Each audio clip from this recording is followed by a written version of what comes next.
Hello soulmates, welcome back to my YouTube channel, and if you are new to this channel, you're welcome. As you can tell by the title, today's tutorial is how to cut and sew this beautiful Batwing shirt with a cowl neck design at the back. So this is a two-piece, but I recreated the top. This is because I have a trouser that goes with the material I was using for the top. For the tutorial of the trouser, I'll pin the link in the comment section for you to watch, and I'll also link it up here. So if you're interested in the shirt tutorial, please like, comment, share, subscribe, and let's get right into the video.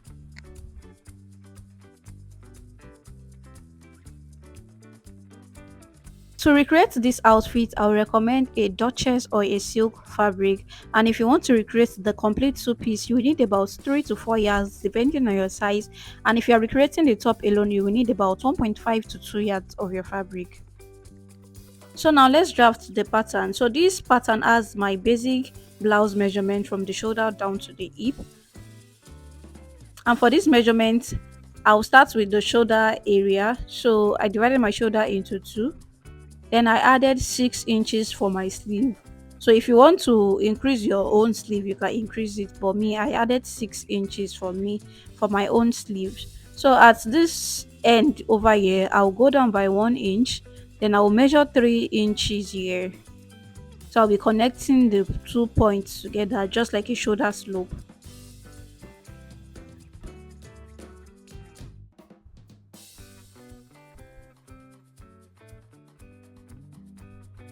So now the next thing to do is to draw the line we measured at the shoulder. Is to move it downward, like to rule a line downward like this.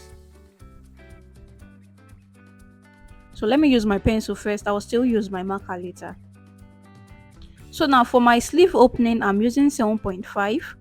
And please take note, I'm not adding any sewing allowance or any allowance to this yet. I'll be transferring it on my fabric later.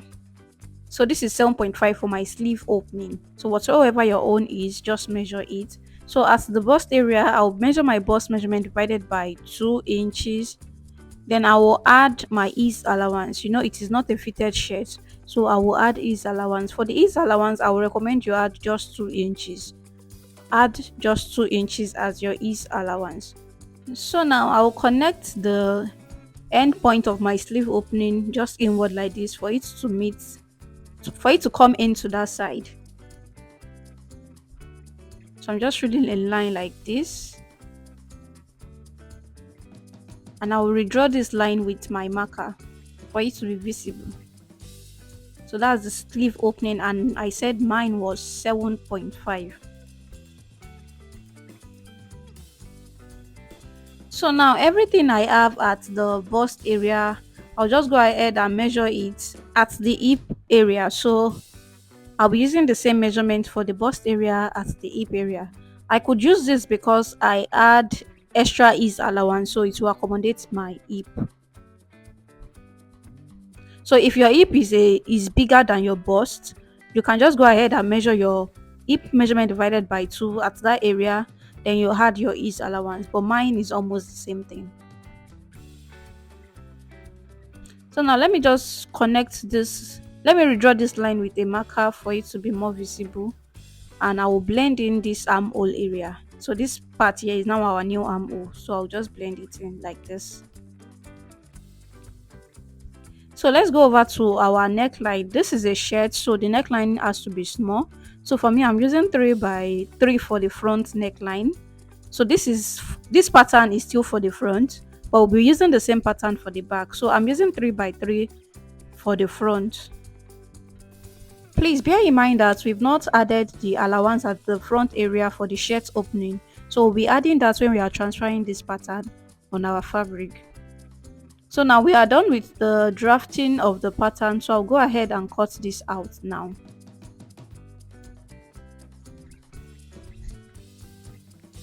So this is the front pattern, and I will go ahead and transfer it to the fabric. So this is the 2.5 inches I added at this point for the shirt opening. You know, the folding we usually do at the front for the shirt. So that's the allowance of 2.5 inches. And for the side and the lower part, I added 1 inch. But for the shoulder area, I added ½ inch. And for the neckline area too.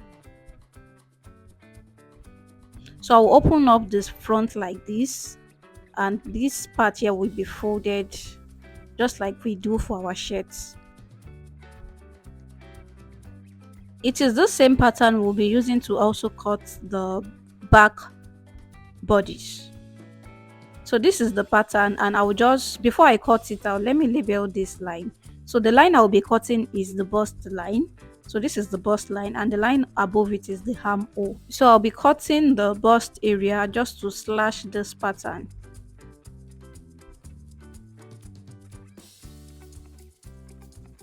So this is what I have. So I'll go ahead and place this on my fabric, and you will see what I will do. So I've placed this on the fabric, and this is what it looks like. So this is how you will place your pattern on your fabric. So for the cowl depth at the back, I'm using 10 inches. If you want yours to be very low, you can use 12, or depending on how low you want it, but I don't want it to go below my bra length, so I'm using 10 inches. So if you want to make it wider, so what you just need to do is to adjust your pattern. So you adjust it like this till you get your perfect measurement. So this is 11.5, but I told you I'm using 10, so I will readjust it back to 10. So if you want to cut and you follow this straight line like this, you will need to add a lining to the back. But if you don't want to add a lining, so the next line I will be cutting should be what you should cut. So if you are using the straight line, you will need to add a lining to the cowboy. If you are using this line like this, as you can see the way it is slanted upward, you don't need to add a lining, because the difference between the straight and this slant will be what will be the lining. So I'll be using this one, so I'll just be ruling this. I'll be ruling it like this. I'm sorry the shock is not showing very well. So this is what I'll be using. So I'll be using this line here. So the difference between the two lines will be the lining. Sure you get. So it will be the lining like that. So I'll add my necessary allowance to this. As you can see that this line is not directly on the pattern. There's ½ inch joining allowance at that area. And for the lower part and the side and the sleeve opening, I added 1 inch. I hope you get. So make sure you notch this neckline where the neckline is starting from. Make sure you notch it, so when you want to fold your cowl neck, that's where it will start from. So this is what I have. So as you can see, the cowl effects like that. So if I want to join this to the front, is from the notching I'll be joining it with the front. So this is my collar. I have a tutorial on this already, so I'll just link it up here for you to watch. So I'll go ahead and sew this collar, and I will also iron it and do the necessary folding. This is the front, and I added stay to it. This is just to stabilize the fabric, so that when I want to do my buttonholes, it will be much more easy for me. So the folding is 1 inch, 1 inch, you fold, then you sew. You know, we added just 2.5, so you have to fold 1 inch, 1 inch, then you go ahead and sew. So the stay I added was about 2 inches wide, just 2 inches wide. So after folding, this is what I have. So this is what it looks like this. So I'll go ahead and join it together. I'll join the shoulder together with that of the back. So this is the back. Like I said, where the notching is where I'll be joining to the front. And when you are joining the back to the front, there must be a space of ½ inch at the front.